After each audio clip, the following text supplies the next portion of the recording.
Hello, everybody, and welcome back to the Cold Hard Truth NFL podcast. I'm your host, Anish Gupta. And I'm your host, Srikar Gendran. We're back. Not as big of a week. Both of us are on the end of finals, so summer break is about to start. Who knows? We might get some in-person episodes rather than just doing this online. So let us know if you guys want to see that. That would be pretty I'd cool. love to do that. Yeah, because this guy right here's got a guest house. So little flex for the people who don't know that.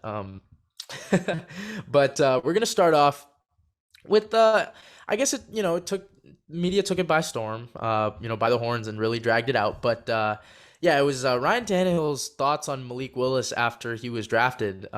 We've seen Matt Ryan and Baker Mayfield kind of be in the spotlight with QB searches, right? So Ryan was informed about Deshaun, so was Baker Mayfield was not.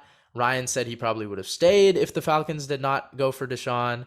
Baker obviously is now having a trade request, and now we have another quarterback who's in the midst of a kind of QB controversy. I mean, the Titans went out and got everybody's, or at least the media's QB1, so it's kind of up there. And then I'll let maybe Srikar kind of start us off here with the actual quote, and then you can give your thoughts.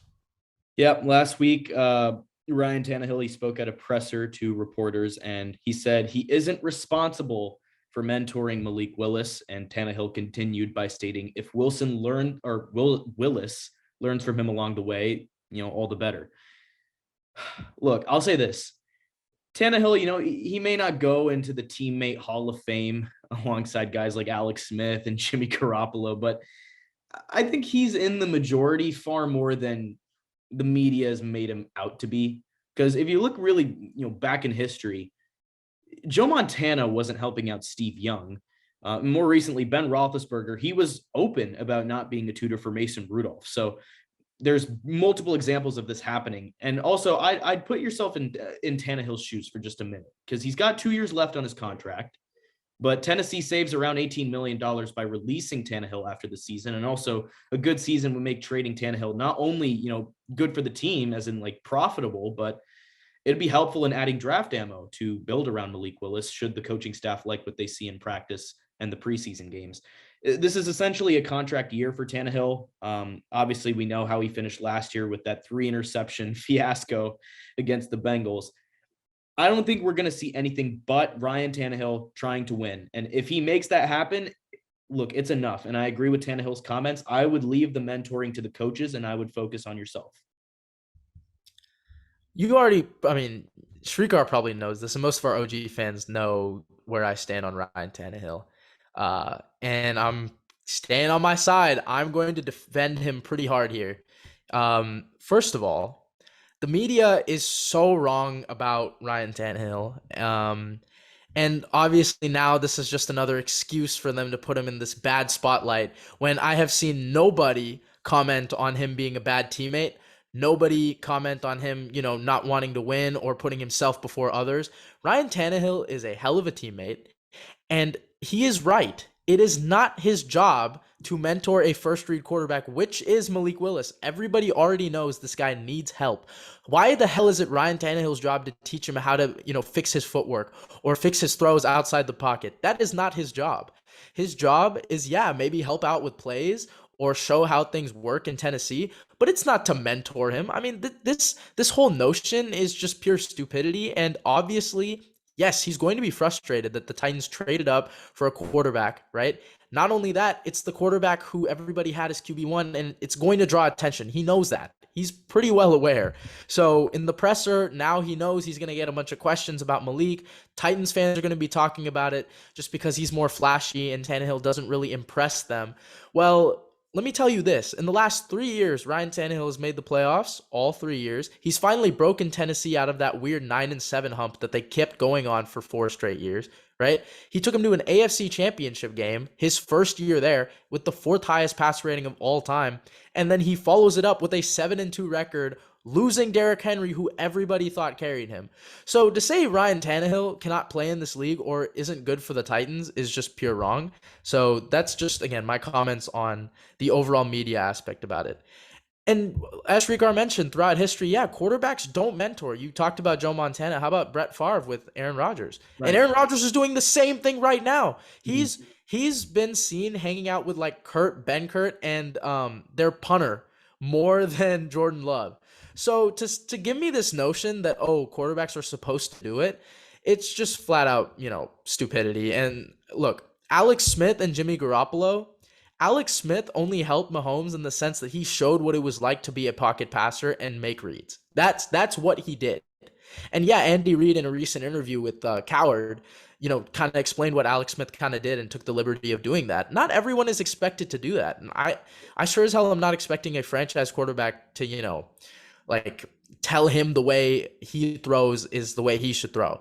Like that's just not how it works. Obviously, Tannehill will show him how the reins, kind of work in terms of transitioning to the NFL level. But I mean, as a mentor, like should not be expected. Yeah, I was just about to say Alex Smith was more of an anomaly than Right. what it's traditionally been. So I'm fully with Tannehill on this one. You just leave the mentoring to the coaches. You focus on yourself. It's a contract year. Once again, you gotta make your bucks. So Yeah, scouts get paid for a reason. Scouts have rights too. yeah. Just no bias there. But yeah, I mean, also another thing, it's like the whole narrative, right? Just maybe to finish it off, Mhm. like if Tannehill has a couple bad games, you're really gonna call for this man's head? Like really? Like I mean, Well, like that Tennessee would fans are gonna do that. yeah, that's what's gonna make me so angry, and the media will join him on that, right? They want they want this, and that's what really aggravates me. It's because like people don't tend to appreciate what these not so flashy quote unquote mid tier quarterbacks do. I mean, don't get me wrong, Ryan Tannehill I think is really good, but he's never once entered my top 8 conversation. Like he's never entered my elite status of quarterbacks. But can you win with him? Hell yeah. I mean, obviously, I don't know about a Super Bowl, but Yeah, he's a great he's a good starter in this league. I was just He's about to I know you like those guys like Carson Wentz, Jimmy Garoppolo, Ryan Tannehill. Like you like all these mid-tier guys, because they're the ones you can talk about. Like no one wants to hear me talk about Josh Allen anymore or like but Justin again, Herbert. it's We all all about know they're good. who can change the game, who can win you Super Bowls. I You're don't right. see No, but any of those guys winning you a Super Bowl. that's a consensus thought though. We all know that. Like it's the Right. ones that you look for that can become that. That's what I like to look for. And I mean, yeah, Josh, obviously you guys know that was a hit for me and I've had a miss, right? Like Wentz was a miss for now, for now. And and who knows, like a Trey Lance is one that I think, right, will be, will go more south than north. But like that, I feel like that's where the beauty lies in us giving analysis. It's like these are the quarterbacks that I like to focus on rather than just the stars. We all know Patrick Mahomes is, all-time great. We all know Aaron Rodgers is crazy accurate. We all know Tom Brady has the best IQ ever. Like those are facts. The ones that I want to talk about are the ones that can change. And I think that's the beauty of the NFL. And obviously everybody's looking at Malik Willis's upside, but you guys have to realize like how it works. This guy needs a lot of time to adjust to the NFL level. I mean, this guy was struggling against Power 5 competition. Power 5 schools. I'm a big Malik Willis guy, and I agree. It's going to take probably 2 to 3 years for him to I actually. mean, I don't yeah, see, timeable, I can't give a timeable. It's just I know he needs work. Like That's how they it's develop him in Tennessee. right. And look, Tennessee kind of, they've lost a little bit of their offensive staff. Arthur Smith and a couple of their offensive coaches have left. So it's all up to this kind of new staff that's been working with Tannehill rather than the ones that have been working with Mariota. So it's a little bit of a difference there. But one thing I think we can both fully agree on is just, I mean, the unnecessary backlash that's going on. A Yeah, guy who has done nothing wrong, like, but just simply say, I mean, he's totally right to be frustrated. yeah. I think he's like, why wouldn't he be? Right? I mean, you blatantly go out, don't tell him you trade up for this guy. I would be too, and I now would it's too, unnecessary expectation. but I mean, there was like Yeah, there was talk, the so I'm not idea that they were going to take right, a and I'm quarterback. not shocked about it. But as Tennessee, right, GM can't make one call, or like somebody can't make one call to you and say, "Hey, we're just gonna draft this guy," and it's in the 3rd round, so it's not like they wasted any expenditure and really moved up for him, right? Obviously, they moved up in the 3rd round, but they knew they could get him for a really cheap price. So I'm not too mad at it, but I can understand Tannehill's overall And with the frustration. 49ers last year, when they traded up to 3, they made sure they were in constant communication with Jimmy about it. Even before they even made that trade, he was on it from the beginning. So that's how it should be done, but Tennessee didn't go that route. Yeah, I'm not the biggest fan of those Niner boys in the front office, but I think that's a good, analogy. That's what you're supposed to do. Right. Mm-hmm. We're gonna switch it over to some more second year QB talk. Speaking of these quarterbacks that can go up and down, it's my favorite thing. I mean, I think whoever's been watching the show for a while knows how much I love to just talk about whether this quarterback's next up or whether he's just not good. And we're gonna focus on the 6 second year quarterbacks. I know Srikar has one specifically in mind that he wants to talk about, and I've got one specifically in mind that I want to talk about. So I'll let Srikar start it off first with the one that he wants to talk about. Yeah, this was actually a topic that we had on last week's slate before it was taken off, and it was, the Bears are failing Justin Fields. If they want Fields to have a miserable sophomore year, I think they've done a great job. If we take it back to last year, Fields, he struggled through a rookie season, which was marked by a horrid offensive line with, pretty limited weaponry. He threw for 7 touchdowns and 10 interceptions with a 58.9 completion rate in 12 games. However, the offseason, it started out with hope. Matt Nagy and Ryan Pace were fired, and they were replaced by Matt Eberflus and Ryan Poles. Poles then, did a good move. I thought it was the right move to begin that rebuild, trade Khalil Mack for 2nd and 6th round picks. Yep. But then after that Mack deal, he enters free agency and, he does nothing. And I'll defend the Bears a little bit here because they shouldn't be taking on, long-term deals with stars that, are going to cost a lot at most positions. But I think they still could have been fortifying the O-line. You could have provided Fields with, at least a couple capable weapons. But instead, really, the only thing they did was they signed Ryan Bates to an offer sheet, and that was matched. And then Allen Robinson left for the Rams. He was replaced by Byron Pringle, and now he's got a lot of stuff going on. He was arrested and charged with reckless driving while on a suspended license, all with a salvage vehicle. So I don't know what they're doing. And in the draft, Poles, again, he decided not to do much for his franchise quarterback early on. The Bears had 2 second-round picks, and they went defense on both. And finally, in the 3rd round, they got Velus Jones Jr. out of Tennessee. The Tennessee one, yeah. And then in day 3, they got a running back and 4 O-linemen. So I wrote this down. If you look at the starting offense for the Bears now, you got Justin Fields at QB, David Montgomery at running back. Your receivers are Darnell Mooney, Byron Pringle, who is, again, in all that stuff, Equanimous St. Brown, and Velus Jones Jr., Cole Kmet at tight end. And then the O-line, Tevin Jenkins, Dakota Dozier, Lucas Patrick, Cody Whitehair, and Larry Borum. All right, well.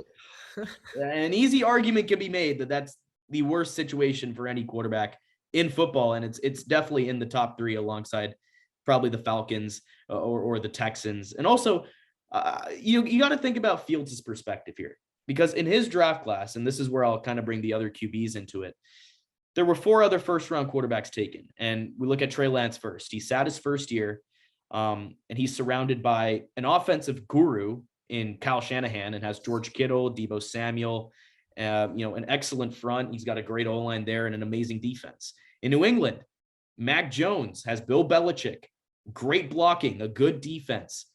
They're just well coached. With the Jets, Zach Wilson has been given Corey Davis, Garrett Wilson, CJ Uzama, Breece Hall.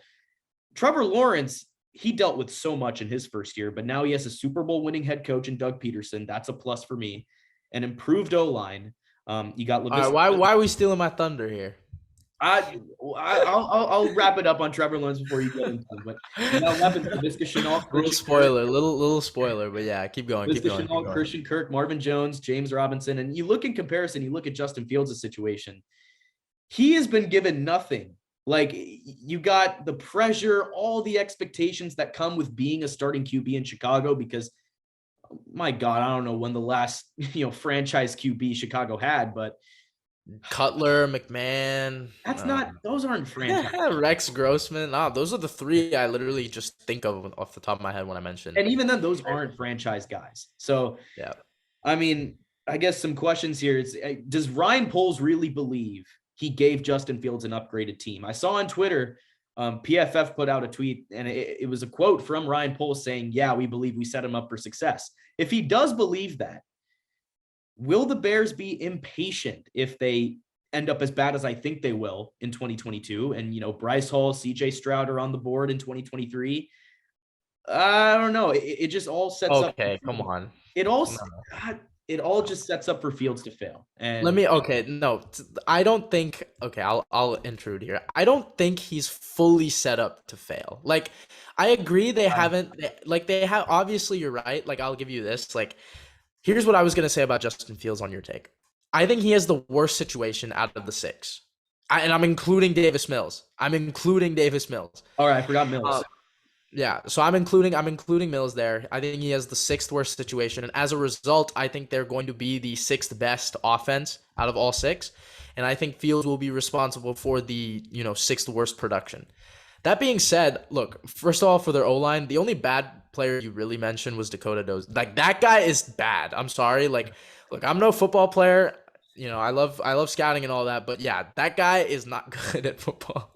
Lucas Patrick isn't too bad, former Packer. Cody Whitehair is okay. Tevin Jenkins, I want to see what he can do because we had a first round grade on him last year. You're also forgetting one of my favorite receivers last year, Daz Newsome, fifth round pick out of UNC. So he had a collarbone issue. So let's see if he can get some playing time next year. And my thoughts with the Bears are, look, I got to show them some love because they drafted my boy Elijah Hicks out of Cal. Go Bears. But I think the Bears kind of know where they're situated at. They're they're going to have the second most cap space in 2023. So to say that they're setting him up to fail, like they know this year, they even with the additions they could have made, they were not going to be a playoff or championship caliber roster. And I think they know that going into next year, whatever draft capital they accumulate, it's going to be towards helping around Justin Fields. Because where they were at, their picks wise, right? Because they didn't have a first round pick, they just didn't have the picks necessary to really get full blown offensive talent in the way they're around. And I'm glad they had that. Huh? You had picks. No, you did have two picks, but I'm glad they took best player available in certain spots. And also, as you mentioned, 4 alignment in day 3 is really good because you get a lot of depth, you get a lot of kind of motion, it's not spending all of your assets on one guy. And I think, out of those guys, someone's going to pop off. You would much rather have 4 guys that, one pop off versus one where it's hit or miss in the third round versus I guess 4 5th round picks. So that's my thoughts on the Bears, but I do agree with you. I think Fields is slotted to be the 6th worst, and that really sucks as an Ohio State fan. But I think if anyone can kind of overcome it, I think you'll get to see his talent. And I'm gonna shut down your quarterback draft thing right now. Dude, I don't know. It's Chicago. No. Think about how impatient the city. They will no. They were patient with Cutler for years, Grossman for years, McMahon for years. No, and they will stick with Fields. They know how bad the roster is because these guys Cutler, Grossman, and McMahon had good rosters and they couldn't elevate it. Fields has a pretty bad roster. I think it's pretty safe to say it's bottom 12. But moving on, the guy I wanted to talk about, Trevor Lawrence. I feel like he just doesn't get talked about enough as he did, prior to the draft. Look, yeah, I'm going to defend him and I'm going to say how excited I am for him in 2022. Look, I think he's going to be the best out of the 6 in terms of individual production. I mean, people say what they want about Doug Peterson, but this is a guy who used Carson Wentz, and I know he wasn't fully responsible because of Frank Reich, but look, Wentz and Lawrence in terms of frame and ability are very similar, and Peterson worked with that. And the reason Wentz thrived so much was off of RPO. And that's such a simple technical scheme that Clemson ran. Trevor Lawrence in RPO is just, it's so good. It's a perfect fit. He's got all the tools for it. And I think that's the most underrated aspect of it. And at least Peterson knows how to win. He had his back and forths with the Eagles front office. It's not really going to be the same like that in Jacksonville. As you can tell with the whole Urban Meyer situation, the Jacksonville front office just isn't so strong-headed and aggressive. They're very laid back and lenient. And I think for a guy like Doug Peterson, that's better versus a guy like Urban Meyer who had all the control at Ohio State and thinks he can do it the same way at the NFL level. Right. So I think with Trevor Lawrence, and you've already mentioned it, the improved O-line with Sheriff, the offensive weapons that at least he got. And I know Christian Kirk isn't, all-world talent, but he's better than what they had. That's the whole point of these teams. You can't expect a 32 to, top 10 jump. That just doesn't happen. Bengals were kind of an anomalous type of thing. It's just not really expected. But if anyone can do it out of all these six guys and who has the talent to, it's T-Law. And I think in terms of traits and abilities, he's still my quarterback one. To say he can't really uplift this team, I think it's all he has all the tools to do it. I mean, this is a guy, I just do not believe that this is the guy who will have 8 straight games without a passing touchdown. Like, do you really think that's going to happen again? I can't see that. Right. So I'm really excited for Trevor Lawrence and the Jags this year. I think the division got weaker than it already was. Yeah. Which, I mean, like the AFC South was like 2 teams right here and then 2 teams down here, and they got weaker. I mean, the gap closed, but like the overall division went down as a whole. Yeah, it's right? less talented. Yeah. So I mean, I think the Colts will probably be the best team in that division. I think the Titans will always contend for a playoff spot. But I think the Jags and the Texans are really headed in the right direction. And I think it, as we've said with Davis Mills and T-Law, I think it just starts with those 2 guys finding their groove in the National Football League. So maybe turn it on to you with this. Mm-hmm. Maybe you want to rank, because I gave my ranking in a post, and I'll kind of go back to it. But why don't you give your ranking for the 6? What do you think it's going to end up like for these 6 guys if you were to rank them individually as quarterbacks going in, after their 2022 season? After 2022, we did this a couple weeks ago, but I'd go Lawrence 1. Okay. Between Wilson and Trey Lance, I'll say Wilson 2. I'll say Trey Lance 3. I'll go Mac Jones 4, Davis Mills 5, Justin Fields 6. Okay. So clarify, Shriek had T-Law 1, Zach 2. Yep. I think you said Trey 3, Mac 4. Mac 4. Trey 3, Mac 4. 5 was Mills and 6 was Fields. Yeah. So I'm going to go with this. I'm going to go 1 T-Law. I agree with you. 2, I'm going to go with Mac Jones. I think he has, just situation-wise, I think it's really good for him. And I think he's learned how to progress through reads in a better way in the NFL. Okay. So I'm going to go with Mac 2. I think he's going to cap. His ceiling is kind of going to be capped in year 2 or year 3, but for now he's going to be 2. Okay. 3, I've gone really back and forth on with because you know how I am with those guys. And you know what? I'm going to say 3 is Zach Wilson. All right. I think he's going to be used and focused on more with the Jets offense. Mm-hmm. 4, I'm going to say is Trey Lance. All right. I think for him, the defense is going to be more improved, and I think the offense is just going to rely on these, it's a spread offense, and pro style. So it's quick throws. You're going to not really need Lance to carry this offense, right? Or really put it on his shoulders. It's going to be a lot of these quick passes, and you're going to see like Kittle, Debo, Ayuk, Mitchell, make plays rather than Trey Lance make most of the plays, kind of like, what Kyler does. Mm-hmm. And then 5, Davis Mills, and then 6, I'm going to go Justin Fields. All right. Interesting. So Mac Jones at 2 is basically the big, difference between. That's our difference. I think that's our difference. Yeah. And it's not like a big Mac Jones guy. That's just the thing. Yeah. A lot of people, I guess, are just, they're just focused on his lack of upside.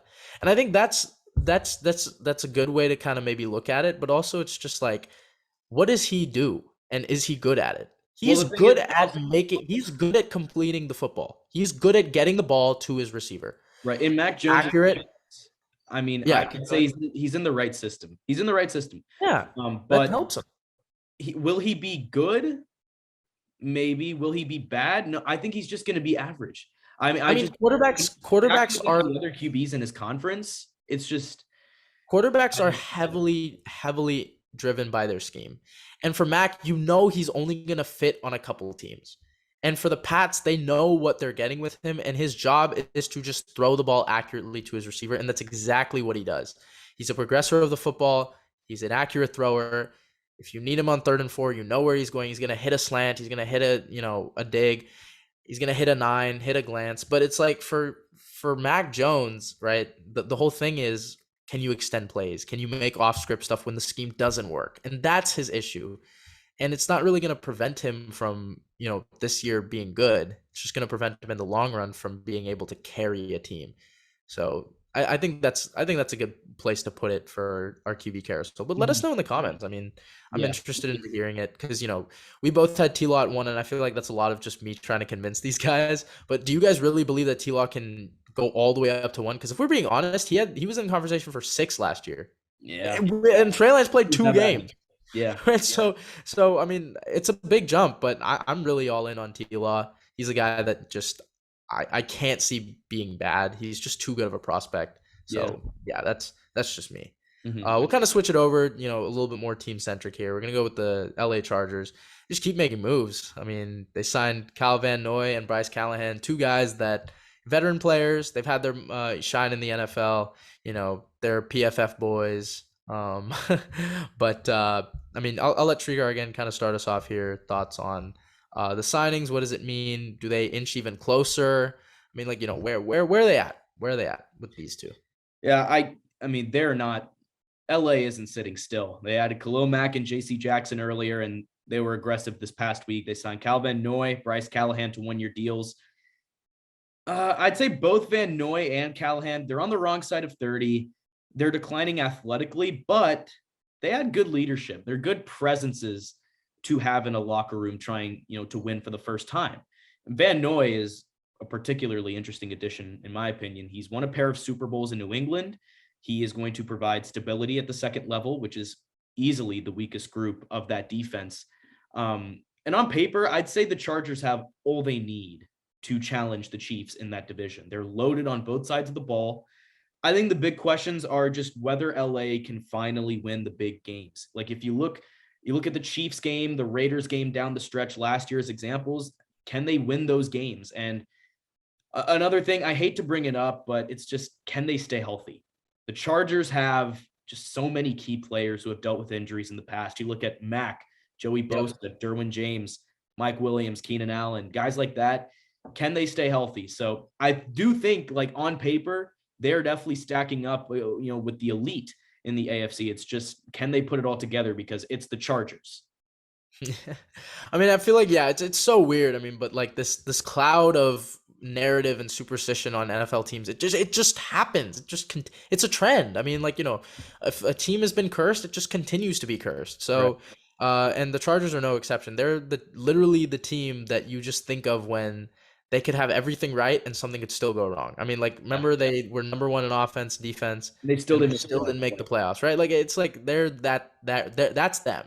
And if a team's gonna blow a lead in the fourth quarter 5 straight weeks, you think of the It's going to be the Chargers. Chargers. Right, exactly. So, I mean, this whole narrative is still there, but I think these moves just reflect a series of trends that they've been doing. I mean, we've seen cornerback rooms of Casey Hayward, Chris Harris, right? Like, they've done this before, right? It was Hayward, Harris, and Desmond King, and I remember Jack started crowning them as the best secondary in the NFL, and I told this fool, I was like, bro, come on. Like, you really gonna put them over the Pats like that? Like, it's like production over names.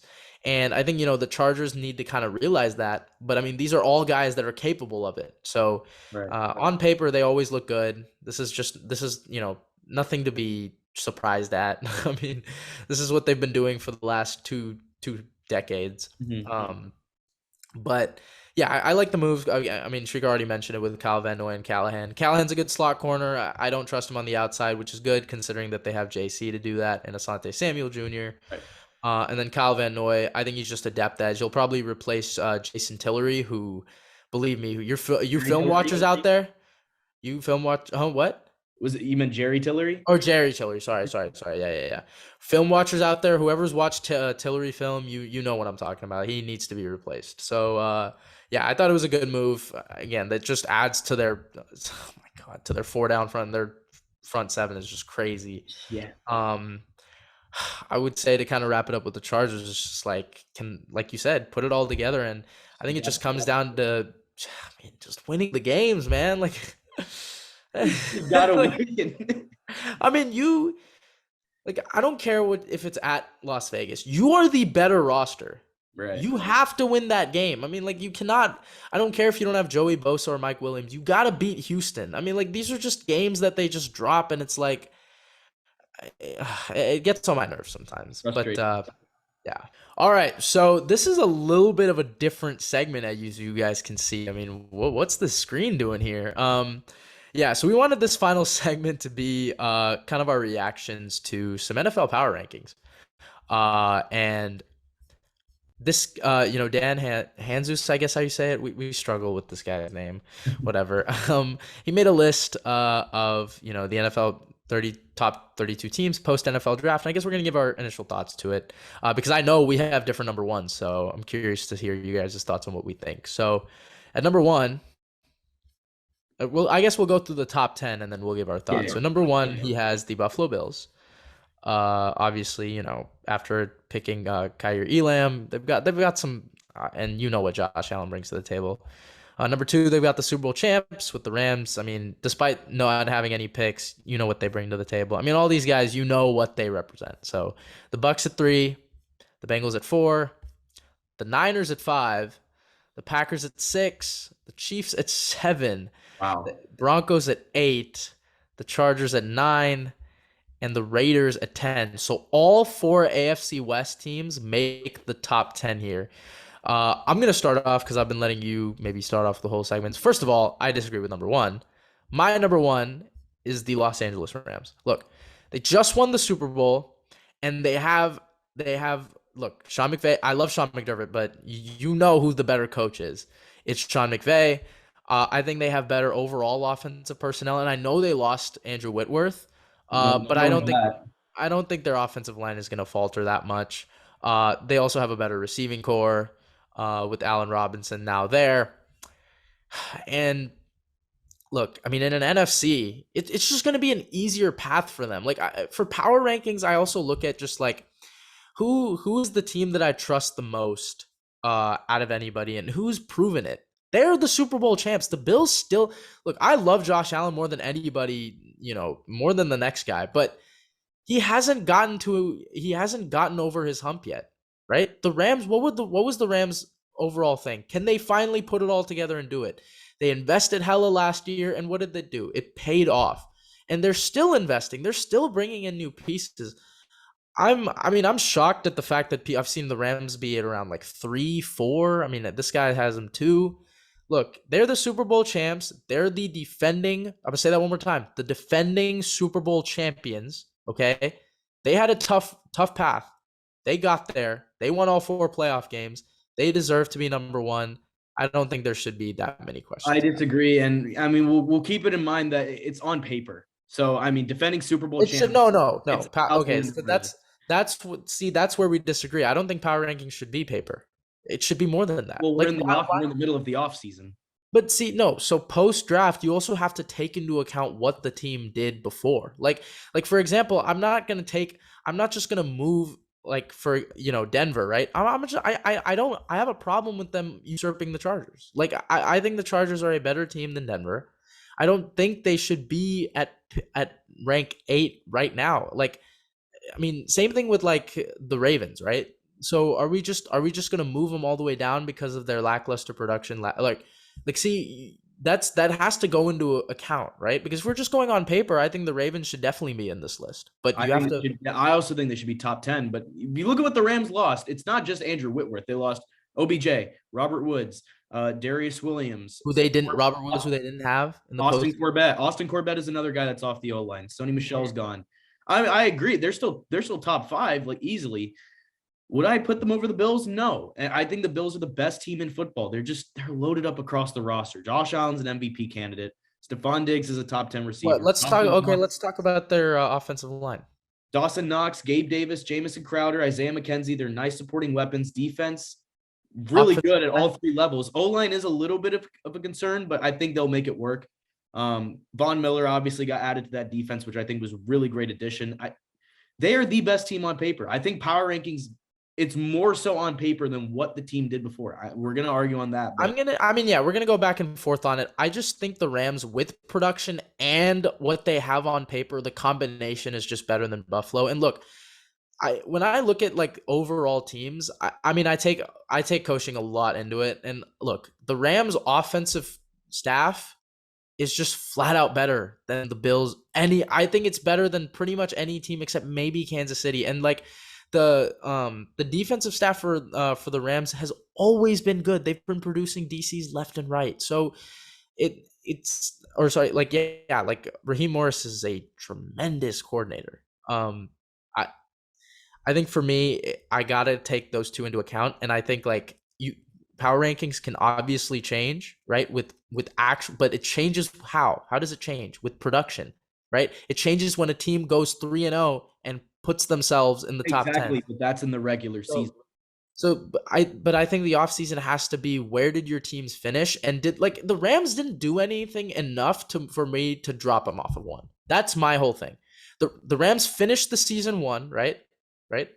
Well, Like I don't think they Bengals lost anything. finished I think other teams just gained more. You're right. And so the Bengals, for example, right? The Bengals finished 2, but I think teams got better to usurp the Bengals. I don't think teams got better to take over the Bills. Sorry, the Rams. And guess what? I'm not even putting the Bills at 2. Wow. Okay. Yeah, I'm putting the Bills at 3. Guess who I'm putting at 2? Kansas City. Yes, I'm putting Kansas City at 2. Thank you. And which brings me to my next point. Kansas City, just because they lose Tyreek Hill is not the end of the world. I agree that Kansas City should be higher. Right. No, yeah. On this list, look, this list is terrible. I'm sorry. Like to start off, like Kansas City should be higher. Niners should be lower. I don't know what we're doing. Are you kidding me right now? You're telling me a first-year starting quarterback is gonna be? Look, man, these. And in the process, I'm trying to read his little blurb for each of these teams. Yeah, look, it's not. Really, first of all, can we talk? Oh, we didn't even mention this, but the Niners are not happy with Trey Lance, and okay, that's who has said on this podcast for the last 1.5 years you are not going to be happy with this guy. First of all, that's I don't know if I believe that because everyone in the organization has came out and said the exact opposite. Right. So I'd rather trust the organization than Matt Lombardo. They've said he's a good teammate. They have never said any. They've. I mean, overall, they've said they've liked. The general vibe is they've liked what they've seen. They've blown up his mechanics all last summer, and what did it end up with? It was trash on game day. It was garbage. I'm sorry. It just was not. Okay. I may be exaggerating. I'm sorry. Yeah, it was not at the level they were hyping it up to be. It's not NFL starter level. I'm sorry. It's just not. It's not franchise quarterback level. That's for sure. And look, Jimmy G's still there. I would not be shocked if he still played for them in 2022. I would not. I really would not. I wouldn't be either, but I've gone on record saying this. I'm not even like the biggest Trey Lance. I think he's completely 50-50 heading into this year. I'll support him in every way I can because he's technically my franchise quarterback. But with that being said, I don't know what we're going to get from him this year. And that's why I wouldn't even have us at 5. I think Niners at 5 would be okay with Jimmy G. That could be a little bit of my bias. I think the Bengals, I don't know. I mean, yeah, I think the Bengals also should be a little bit down. I mean, I'm okay with the Bucks at 3. I have them at 4. I'd go Chiefs. The only thing is I think KC, you got to put them over Buffalo because Buffalo hasn't beaten them yet when it counts. Like you can't. I mean, like where is this? Where are you getting this from? Just because they're a better team on paper does not mean they're going to win. If Bills get the ball first, they win. No, that's not. We don't know that. Like I love Josh Allen. You just cannot. Sure, they would. You're living, and the whole NFL world is living on a what if. I'm going by what I've seen, and what I've seen is the Bills cannot beat Kansas City when it matters. And look, well, they can. They can. It's just they didn't. No, they haven't. They're 0-2 in the playoffs. Right, but you're saying they can't. They can beat the Chiefs. No, I said they haven't. I'm not saying they can't. Until I see it, though. Can't put them above. I can't put them above until I see it. That's just the same thing with Baltimore. I mean, I never once put Baltimore even in their conversation because they just haven't shown it to me. You need to show it to me before I really do it. That's how the NFL works for me. You cannot just guess. Cannot make guesses, and narratives tend to stick.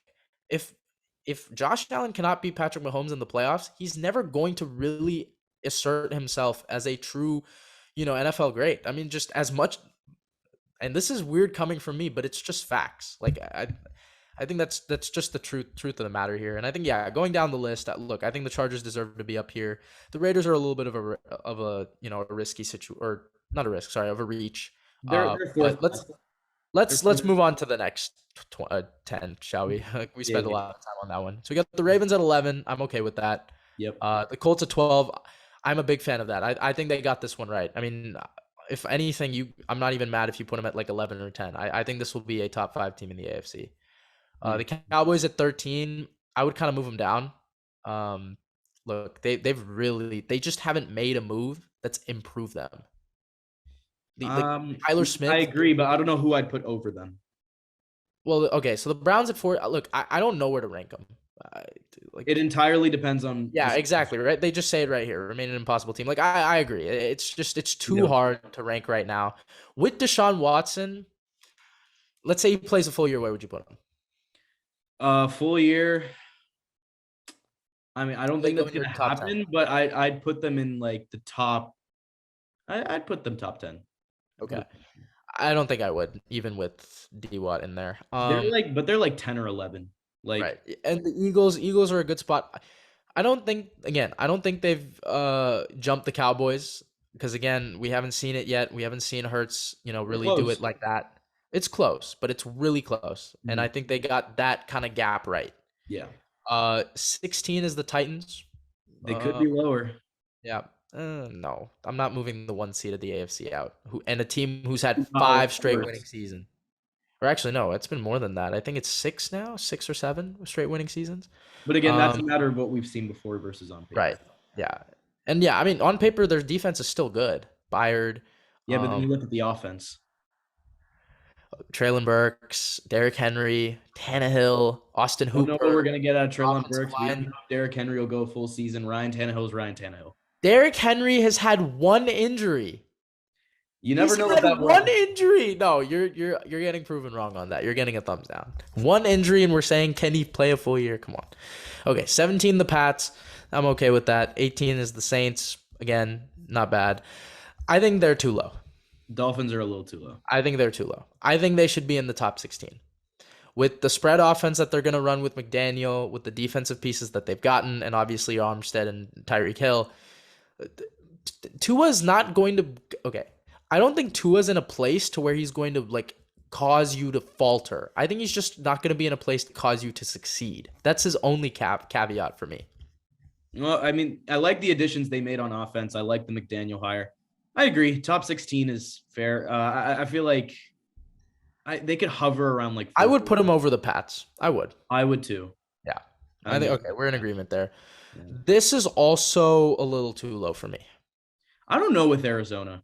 No, I think they are. Like, I Hollywood mean, Brown is obviously, now if your Kyler wide comes receiver. back and everything's fine and dandy, yeah, they're too low. I mean, to put Philadelphia and New Orleans over them right now, I don't know about that. And I would put Arizona over Dallas, by the way. I With would. no D Hop for the first 6 games. Yeah. Hollywood Brown is your wide receiver 1. We've seen No, I how mean, like, bad the Cardinals offense looked without Hopkins. So I don't know. It could be I think the fair. Cardinals did like I think it was more of Kyler than it was D Hop.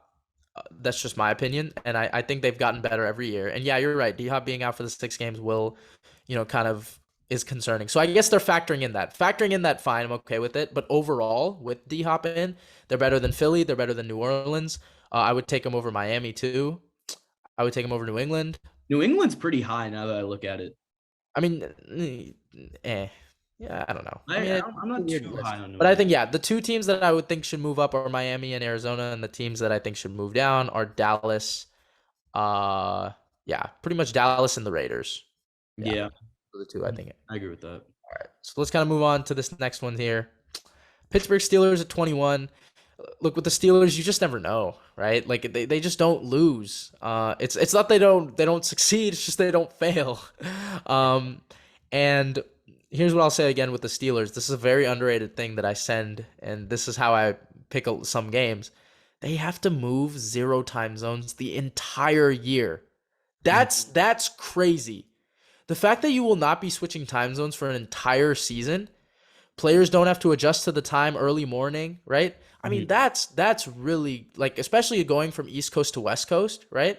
Getting up early and stuff like that, because it's essentially a 10 o'clock game for them, right? Mhm. It's clear cut advantage. Yeah. So yeah, I mean, I think this is definitely a big time thing for them at the AFC North because the schedule is similar. So the Browns only have 2, but yeah, that's big for the Steelers. I think they're also a little bit too low. I think I would take them over.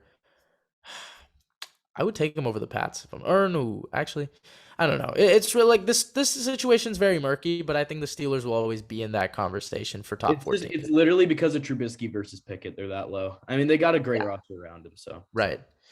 Vikings at 22. Again, this is also a team I can see being a wild card team. I think one thing people in the NFL fan base needs to realize is that half of the playoff teams will not make the playoffs the following year. It happens every year, and people don't want to realize it. I'll say it one more time, half of the playoff teams, we're talking seven, right? mhm. 6 or 7, do not make it the following year. So it changes, and I think Minnesota is one of those teams that can vault in, right? Like I feel like what are you Maybe. look for the 6 that didn't make it, who can, right? And it's 6 across 2 conferences. So I think Minnesota is definitely one that can easily make it in. Mhm. Seattle, a little bit high, a That's little bit high. high. It's a little bit high For a with team their going in with roster. Drew Lock and Geno Smith, that's pretty high. I mean, yeah, and also just the roster. They've got a lot of holes that they still need to fill, and also the guys that they brought in, we need to first see them produce Yeah. before we can say, oh, they're just checked off. Like Jets are also I'd go Jets over the Hawks. I would, but they're also high. They're very high. I'm sorry. Maybe That's they could be like a little lower. the Panthers need to be a little bit lower. This team I'm very mad about.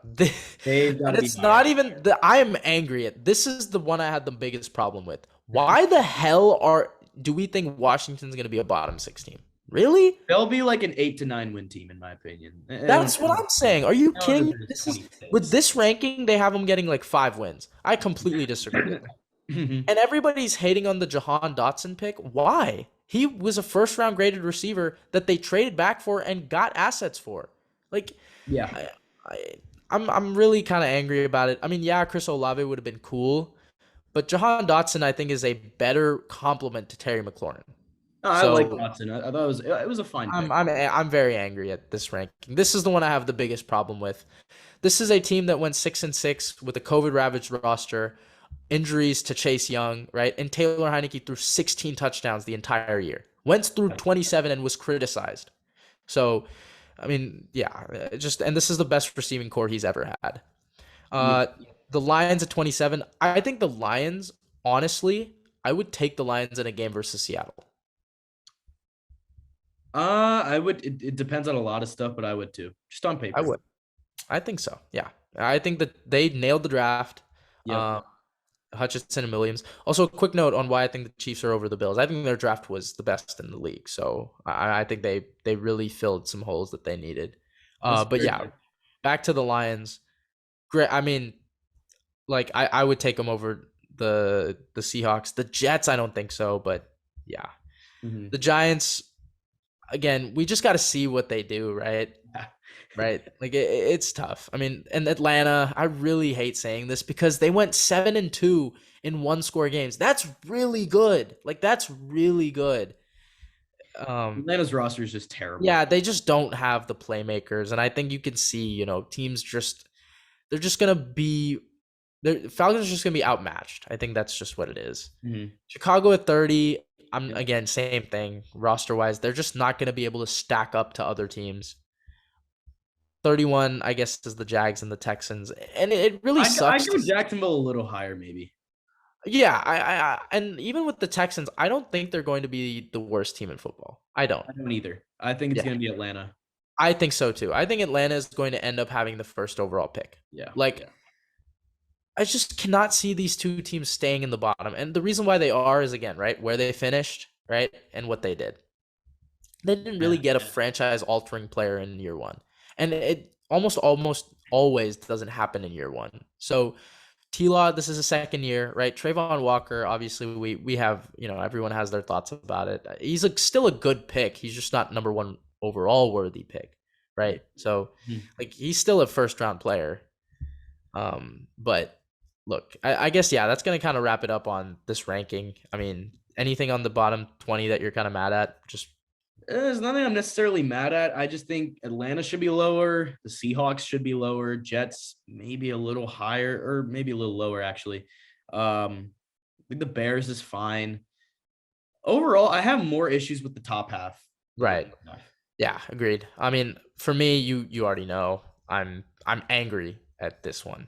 Like Oh, yeah. And Commanders at 26. that, like, come on, That's pretty egregious. really? Like, no, Yeah. I'm sorry that this one, I genuinely think they could be one of the teams that like flips flops with the playoffs. I really do. Yeah, I agree. So They'll be in it. so yeah, that one I'm really mad at. The Panthers again, they're just in media, like they're stuck in this position where they just can't overcome, better teams. Yeah. But yeah, the top half we definitely had some problems with, I guess. It really just comes down to our, analysis of a ranking, and what a power ranking goes into. And obviously, you guys know I'm all about what you show on the field, and then Shrikar is a little bit more on paper. I'm But only let us paying. know what you guys think. I mean, were there any teams that we missed that you guys wanted to talk about a little bit more? I kept my Browns talk to like a solid maybe 5 seconds, so maybe I'm getting better at that. Um, but yeah, I think that's gonna wrap up today's episode. Had a ton of fun with this. Again, let us know any thoughts in the comments about any of the topics we talked about. We've been the Cold Hard Truth NFL podcast. Thank you guys so much for listening or watching. We will see you guys next time.